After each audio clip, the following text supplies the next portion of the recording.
একটু আগে আপনি জাহান্নামের বাড়িটা দেখলেন, কিছুক্ষণ পরে যখন জান্নাতের সুন্দর সুদর্শন তাসরুন নাজিরিন নিয়ামতে ভরা বাড়িটা যখন আপনি দেখবেন, এত সুন্দর বাড়ি।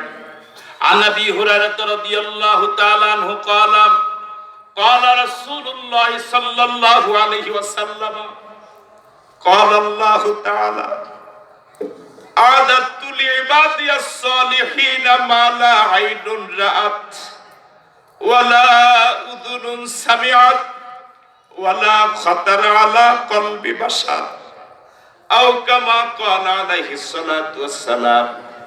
রাসূল করিম সাল্লাল্লাহু আলাইহি ওয়াসাল্লাম বলেন, আল্লাহ রাব্বুল আলামিন বলেছেন হাদিসে কুদসি, আদাতু লিইবাদিয়াস সালিহিনা, আমার নেককার বান্দা যারা, আল্লাহ ওয়ালা যারা, নবী ওয়ালা যারা, কোরআন ওয়ালা যারা, সুন্নাহ ওয়ালা যারা, আমার এমন নেককার বান্দাদের জন্য আমি আল্লাহ বাড়ি বানায়া রাখছি।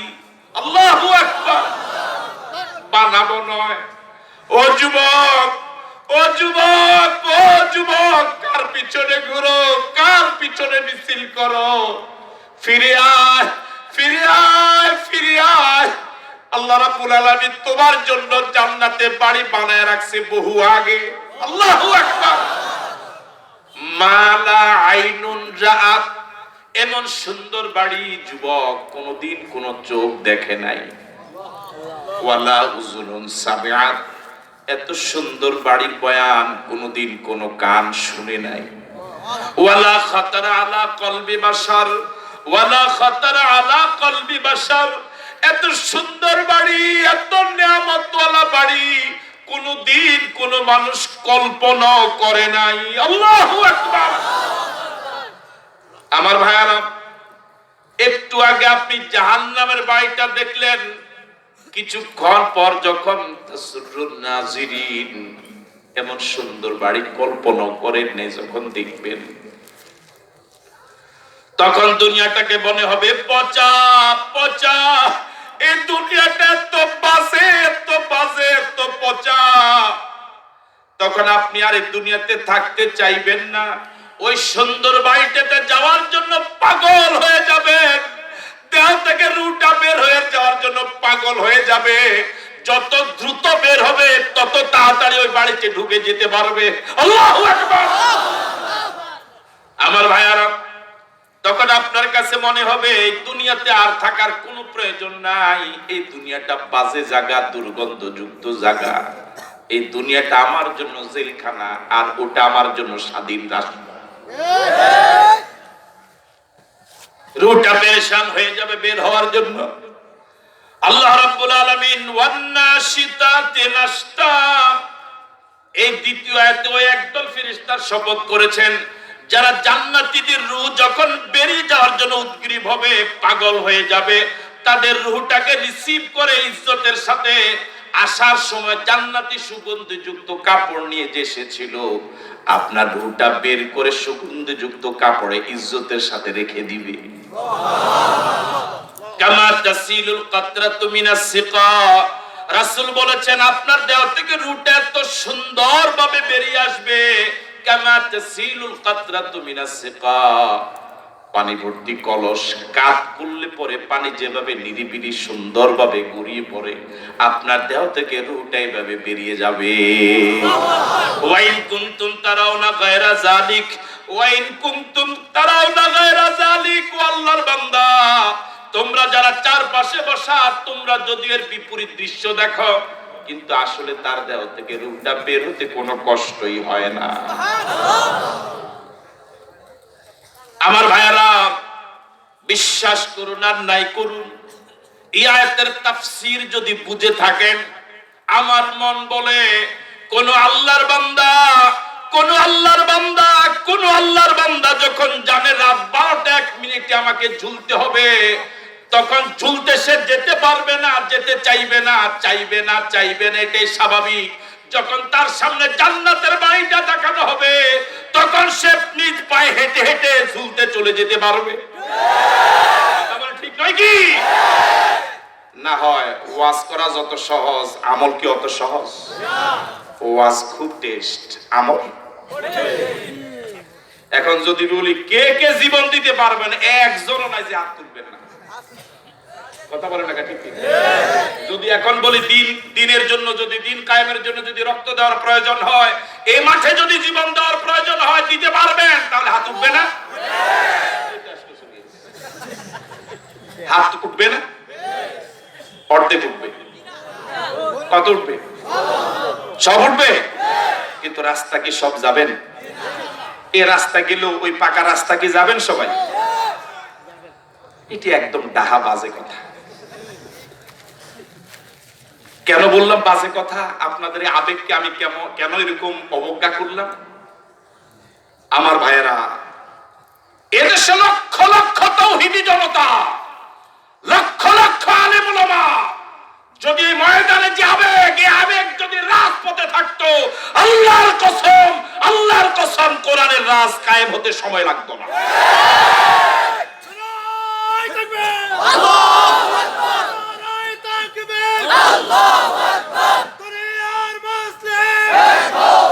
এটার সাথে একমত না। দুনিয়ার ওরা পরে হোক, আর আগে আপনাদের দেবীদের গুণ এক হোক। ঠিক আছে কথা? এই মাঠে যে গুণ আছেন, তাও তো এখানে ফতুয়ার কোনো অভাব নাই। রাগ হইতেছে, আমি এরকম কিছু কথা বলি, এটা অভ্যাসে পরিণত হয়েছে, ভালো লাগুক আর না লাগুক। আমার ভাইয়েরা, একটু বাস্তবে নিজের বিবেককে জিজ্ঞেস করে দিন। মিছিলের শরীর যেমন গরম থাকে, জীবন দিতে রাজি থাকেন, একটু কল্পনা করেন, হ্যাঁ আমি মিছিলে চলে গেলাম, গুলি আসছে আমার ডানের উপরে গেল, বামের উপরে গেল, সামনের উপরে গেল, পিছনের হাত কেটে গেল, আমি কি টিকে থাকতে পারবো? তখন আপনার বিবেক কি বলে? ঠিক নয় কি? আমার সামনে আমার সঙ্গীকে পিটা মেরে ফেলা হচ্ছে, এই সময় আমি দাঁড়িয়ে থাকা, এটা কি সহজ? সহজ? ওদের জন্য সহজ। যারা দেখতেছে তার সামনে সচিত্র প্রতিবেদন, জান্নাতের সুন্দর বাড়ি, তখন দুনিয়াটা তার কাছে পচা মনে হয়। সে জান্নাতের বাড়িতে যাওয়ার জন্য পরিবারের সদস্যদেরকে নিয়ে মুনাজাত করে, আল্লাহকে সিজদা দিয়ে নিজের গোসল নিজে করে, হেঁটে হেঁটে ওই বাড়িতে যাওয়ার জন্য চলে যায়। ঠিক নয় কি? না হলে কারো পক্ষে কখনো সম্ভব নয় এভাবে হাসি মুখে সকলের জন্য দোয়া করে, আল্লাহকে সিজদা দিয়ে নিজের গোসল নিজে করে এভাবে হেঁটে হেঁটে যেতে পারবে নাকি? এরা যদি আল্লাহর ওলি না হয়, যারা স্বার্থের কারণে শত বছরের ঐতিহ্যকে পদদলিত করে দিল, ওরা বুঝি আল্লাহর ওলি?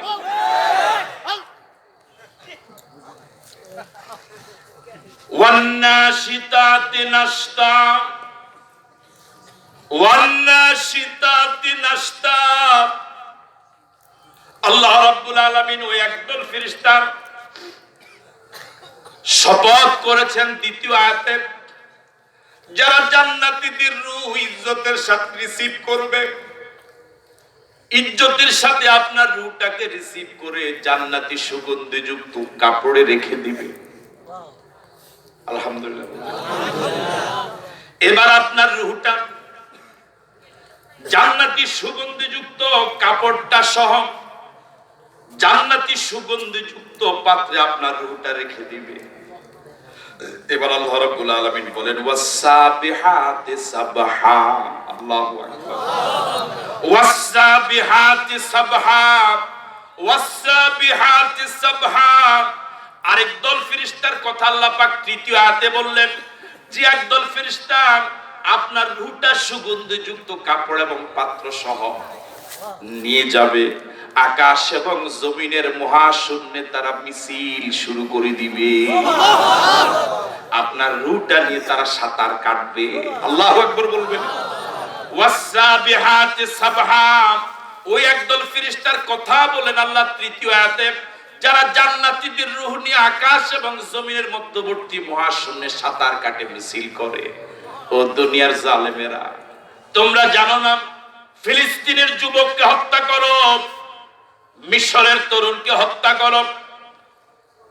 ও জালেমেরা, জানো না পৃথিবীর আফগান, সিরিয়া, মিশর, কাশ্মীর, পৃথিবীর বিভিন্ন মাজলুম অধ্যুষিত জনপদে তোমরা যাদেরকে হত্যা করো, ওদের বিরুদ্ধে যত বিশুদ্ধাগার করো না কেন, ওদেরকে যত ব্যঙ্গ ভাবে ওদেরকে ব্যঙ্গ করো না কেন, ওদের বিরুদ্ধে যত খারাপ মন্তব্য করো না কেন, তোমরা জানো না ওয়াসাবিহাতে সাবহা, যে যুবককে তুমি স্বাধীনতার সংগ্রামের জন্য ফিলিস্তিনে মেরে ফেললে, ওর রূহ নিয়ে ফেরেশতারা মহাশূন্যে মিছিল করে।